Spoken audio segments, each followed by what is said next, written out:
आखिरकार वीटो के बारे में भारत ने कह दी बहुत बड़ी बात। कौन है जो रोक रहा है भारत का वीटो? तो वहीं दूसरी तरफ अमेरिका के सामने भारत ने रख दी है शर्त, और ये शर्त अमेरिका मानेगा तभी भारत में मिलेगी एंट्री। आखिर अमेरिका भारत की शर्त मानने के लिए तैयार क्यों नहीं होगा? जानेंगे क्या है मामला। इसके अलावा बहुत कुछ है, ये जानते हैं इन खबरों को विस्तार से। यूएनएससी को एक रिफॉर्म की जरूरत है, एक बदलाव की जरूरत है, ये कई बार कहा जा चुका है और यूएनएससी में भारत को जोड़ने की बातें भी कही जाती है। भारत को एक परमानेंट मेंबर के रूप में वीटो पावर के साथ शामिल करने की बात भी होती है, लेकिन इनमें से एक देश है जो देश बिल्कुल नहीं चाहता है कि भारत को वीटो पावर मिले। अभी भारतीय सरकार की सबसे बड़ी प्राथमिकता है यूएनएससी में परमानेंट मेंबरशिप हासिल करना, अपनी वर्षों पुरानी गलती को सुधारना। जब भारत को परमानेंट मेंबरशिप वीटो पावर के साथ मिल रहा था, तब चाचा नेहरू ने इसे चीन को दे दिया था,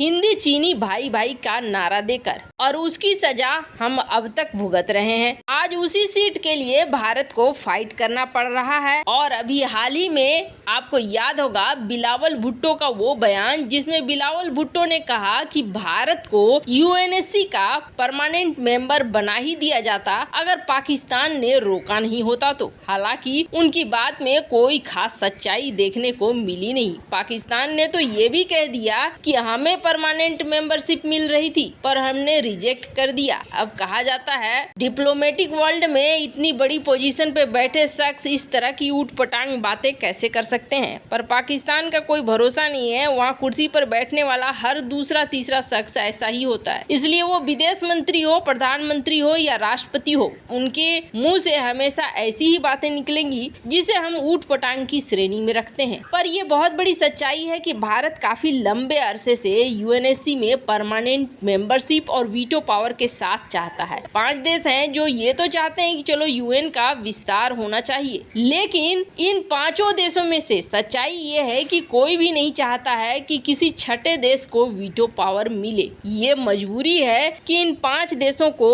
अगर किसी नए सदस्य को शामिल करना पड़ा और वीटो पावर देना पड़ा तो। भारत जहां नियमित तौर पर आगे आ रहा है और भारत को जहां सपोर्ट मिल रहा है अफ्रीका के देशों का, ब्राजील का, जापान का कि भारत को भी परमानेंट मेंबरशिप मिलनी चाहिए, तो वहीं UK, China, France, United state और रसिया, ये जो 5 देश हैं, ये 5 देश में से एक देश है जो भारत को सपोर्ट नहीं कर रहा है। 4 देश हैं जो भारत के परमानेंट मेंबरशिप को सपोर्ट कर रहे हैं, और इसका खुलासा किसी और ने नहीं बल्कि सरकार ने संसद में किया है। सरकार ने संसद में कहा है कि चाइना वो देश है जो भारत को वीटो पावर और भारत को परमानेंट मेंबर नहीं बनने देना चाहता है। बाकी के 4 देश ऐसे हैं जो चाहते हैं कि भारत को यूएनएससी में परमानेंट मेंबरशिप मिले। वैसे G4 देश, जिसमें भारत, जापान, ब्राजील और जर्मनी आते हैं, ये परमानेंट मेंबरशिप की लगातार मांग कर रहे हैं, लेकिन इसके खिलाफ सिर्फ चीन ही नहीं खड़ा है बल्कि रूस भी खड़ा है। रूस ने तो भारत को एक तरीके से अलर्ट जारी किया था और रूस ने ये कहा था भारत अगर सचमुच चाहता है यूएनएससी में परमानेंट मेंबरशिप और वीटो पावर, तो भारत को G4 देशों से निकल जाना चाहिए, क्योंकि G4 देश में जब तक भारत रहेगा तब तक भारत को परमानेंट मेंबरशिप भी नहीं मिलेगी और वीटो भी नहीं मिलेगा। कारण क्या है? कारण ये है कि इसमें जापान भी है, ब्राजील भी है और जर्मनी भी है। जापान और जर्मनी से रूस की अच्छी खासी खुंदस है, और अभी रूस यूक्रेन की लड़ाई के बाद तो जापान और जर्मनी के साथ टेंशन और ज्यादा बढ़ गया है। तो G4 देश अगर एक साथ अप्लाई करता है कि हम चारों को परमानेंट मेंबर बनाओ, तो रूस उसके खिलाफ खड़ा हो जाएगा। भारत वहीं अकेले अगर अप्लाई करता है कि आप हमें परमानेंट मेंबरशिप दो, तो रूस उसका समर्थन कर देगा। तो ऐसे कहें कि भारत अगर G4 छोड़ता ही नहीं है, तो भारत के सामने एक नहीं बल्कि 2 देश हैं जो भारत के खिलाफ खड़े हैं भारत को यूएनएससी में रोकने के लिए। पर रूस ने सामने में एक शर्त दिया है, अगर रूस की शर्त मान ली जाती है तो भारत को कोई दिक्कत नहीं होगी। खैर, ऐसा होना चाहिए कि चीन को ही यूएनएससी से बाहर का रास्ता दिखला देना चाहिए, चाहिए, कुछ ऐसा रिफॉर्म होना चाहिए जिसमें चीन के वीटो या चीन के अधिकारों को ही समाप्त कर दिया जाए ताकि बाकी देशों का रास्ता खुले। खैर, जहां एक तरफ ये सब कुछ हो रहा है तो वहीं अमेरिका के सामने भारत ने रख दी है शर्त। दरअसल जैसा कि साफ दिख रहा है, भारत को फाइटर जेट की जरूरत है। 114 फाइटर जेट भारत खरीदना चाहता है और इस फाइटर जेट को बेचने में दो देश लगे हुए हैं, एक तो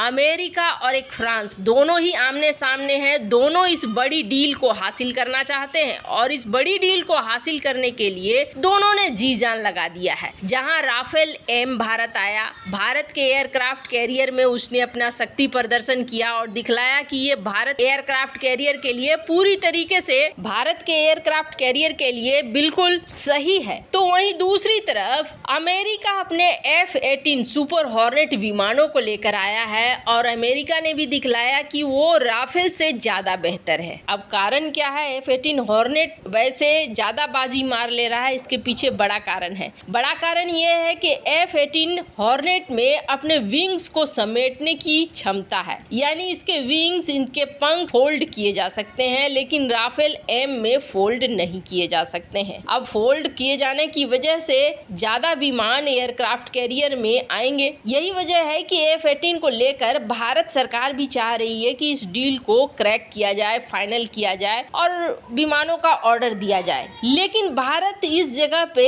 एक क्लाउज जोड़ना चाहती है जो अमेरिका जल्दी नहीं चाहेगा। दरअसल होता क्या है, जब दुनिया के देश दूसरे देशों को एक्सपोर्ट करते हैं हथियार, तो उनमें एक बहुत बड़ी चीज होती है जो वो अपने हाथ में रख लेते हैं। कुछ ऐसे फीचर्स हैं जो बेहद खास होंगे, जो अलग बनाएंगे। उन फीचर्स को वो नहीं जोड़ते हैं, वो अपने लिए रखते हैं कि उनकी वायुसेना या उनकी नौसेना ही इसका इस्तेमाल करेंगी, ताकि अगर भविष्य में F-18 टकराए तो उनकी F-18 को जीत मिले, क्योंकि उनमें फीचर्स ज्यादा हो, वो एडवांस ज्यादा हो। अब दुनिया के हर देश ऐसा ही करते हैं, जो विमानों को बेचते हैं कुछ सुप्रीम क्वालिटी को अपने पास रख लेते हैं, चाहे वो अमेरिका हो, चाहे रूस हो, चाहे फ्रांस हो, या फिर भारत ही जो तेजस विमानों को बेच रहा है, बेचने वाला वर्जन अलग है और अपने घर में इस्तेमाल करने वाला वर्जन अलग है। अब इसे देखते हुए भारत ने एक शर्त रख दी है अमेरिका के सामने। कथित तौर पर इस शर्त में ये कहा जा रहा है कि आप F-18 सुपर हॉर्नेट में उन्हीं फीचर्स को दोगे जो फीचर्स आप खुद इस्तेमाल करते हो, यानी जो बेस्ट क्वालिटी है F-18 का, अगर आप वो हमें दोगे तो फिर हम इस डील को फाइनल कर लेंगे। अब आधिकारिक रूप से इसके लिए हाँ है कि ना है, ये चीजें अभी तक नहीं आई हैं, लेकिन भारत सरकार हर संभव कोशिश कर रही है कि भारत के पास जो भी आए वो हाई क्वालिटी का आए, ताकि आने वाले युद्ध को मैच कर सके। वैसे इन सब मामले में आपकी क्या राय है, कमेंट कर जरूर बताएं। जल्द मिलते हैं अगले वीडियो में नई खबर के साथ।